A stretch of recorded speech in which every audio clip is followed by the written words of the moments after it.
আর একটা জিনিস শেখা গেল, মানুষকে আন্দোলন করতে হয় আল্লাহর পথে, যেই আন্দোলনের মধ্যে কোরআন কায়েমের আন্দোলনের কর্মসূচি আছে। কোরআন কায়েমের আন্দোলনের কর্মসূচি বাদ দিয়া অন্য কোনো কারণে সংগঠন করা মুসলমানদের জন্য বৈধ নয়। কে বলেছেন? কোরআন থেকে কি শিখলেন আপনি? অন্য রাজনীতি করার জন্য দল গঠন করবেন আপনার জন্য জায়েজ নাই। থাকতো অন্য রাজনীতি করা, অন্য রাজনীতি তৈরি করাই আপনার জন্য কি নাই? কথা বোঝেননি? আলম কথা বুঝতেছ? অন্য রাজনীতি তৈরি করা আপনার জন্য কি নাই? জায়েজ নাই। এ কথা কার? হ্যাঁ, জায়েজ আছে। তুমি যদি কাফের হয়ে থাকো তুমি করো, কাফেরের জন্য জায়েজই কি? আর বলেন তো, বাংলাদেশে যে হাজিগুলা অন্য রাজনীতি করে তারা মুসলমান কিনা? জোরে কন। তাহলে একজন হাজি মানুষের জন্য অন্য রাজনীতি করার কোনো বৈধতা আল্লাহ দিছে নাকি? জোরে কন, দিছে? একজন নামাজি লোকের জন্য অন্য রাজনীতি করার কোনো বৈধতা আল্লাহ দিছে নাকি? তা নামাজির জন্য যে কোনো রাজনীতি করা কি জায়েজ আছে? একজন নামাজি লোক সে হালাল আর হারাম মেনে চলতে বাধ্য। বাধ্য কিনা? জোরে কন। কথা কন না কে? হালাল হারাম মেনে চলতে বাধ্য। যেটা হারাম হিসাবে প্রমাণ হয়ে যাবে, একজন নামাজি সেই হারামের পথে যেতে পারবে না। ঠিক না? তো তুমি নামাজ পড়িয়া ভিন্ন রাজনীতির দল যখন করতে গেলে, তাহলে তোমার জন্য ওটা জায়েজ কি না জায়েজ তুমি কি আল্লাহকে জিজ্ঞাসা করছিলে নাকি? আল্লাহকে জিজ্ঞাসা করা মানে হলো কোরআন শরীফটাকে জিজ্ঞাসা করা। কাকে জিজ্ঞাসা করা? আল্লাহকে জিজ্ঞাসা করার মানে হলো কোরআনটাকে জিজ্ঞাসা করা। আপনি কোরআনকে জিজ্ঞাসা করে দেখুন আপনার ওই রাজনীতি করার বৈধতা আল্লাহ দিছে কি দেয়নি। ঠিক না? দিছে কি দেয়নি।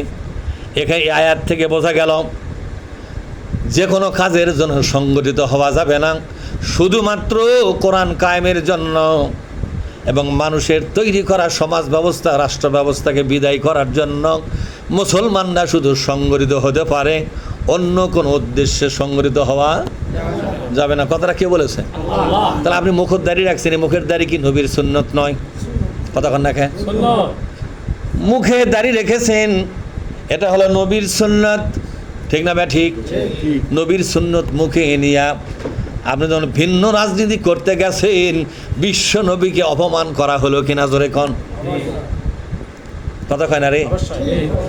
নবীর সুন্নত মুখে আপনি ভিন্ন রাজনীতি করতেছেন, আপনি কি বিশ্ব নবীকে সম্মান করলেন না অপমান করলেন? হ্যাঁ, এদিকে আপনার ঠিক হয়েছে? তাহলে হয়তো কবেন হুজুর দাড়ি চাচা কি কর্ম? হ্যাঁ বলতে পারেন, দাড়ি চাচা কি কর্ম? দাড়ি রেখে যেহেতু করা যাচ্ছে না, তাহলে দাড়ি চাচা কি লাগবো? দাড়ি তো রাখা সুন্নত। আপনার মধ্যে যে ইমানটা আছে, ইমানটা সুন্নত না ফরজ? জোরে বলুন, ইমানটা সুন্নত না ফরজ? তাহলে ইমান কি আপনাকে এই কথা বলবে? ইমান কি বলবে? দেখেন,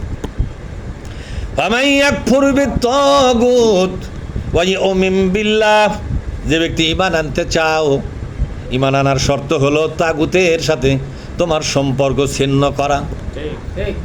কার সাথে? মনে থাকবে, এটা ইসলামী পরিভাষা। এই পরিভাষাগুলো আপনার মুখস্থ রাখতে হবে। ক্রিকেট খেলার প্লেয়ারদের নাম মুখস্থ রাখেন, বল খেলার প্লেয়ারদের নাম মুখস্থ রাখেন, নায়ক নায়িকার নাম মুখস্থ আছে, আসলে নাই জোরে এখন দুনিয়া রাজনীতিবিদদের নাম মুখস্থ আছে। আর ইসলামের 150টা পরিভাষা, সেটাই আপনার মুখস্থ নাই। আপনি কত বড় পরাকপালে মানুষ। তাগুত এটা ইসলামের একটা পরিভাষা, কোরআনিক পরিভাষা। কিসের পরিভাষা জোরে বলুন? তো তাগুত বলতে গেলে হাত রাখা দেন, এটা কি রে? ঠিক না ব্যাটিক জোরে খান? তাগুত আবার কি রে? তাগুত আবার কি শেখা আলু তুমি সেদ্ধ করে খাবা? তাগুত হলো সেই ব্যক্তিগুলোকে বলা হয় যে ব্যক্তি কোরআনের জন্য রাজনীতি করে না, মানুষের আইনের পক্ষে রাজনীতি করে।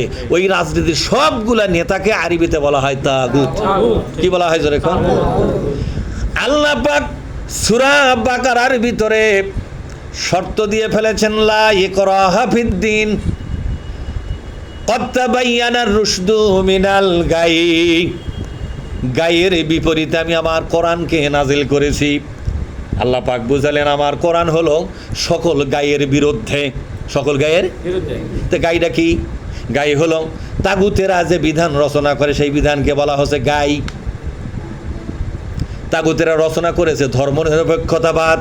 এই ধর্মনিরপেক্ষতাবাদ আল্লাহ তাকে গাই বলে নামকরণ করেছে।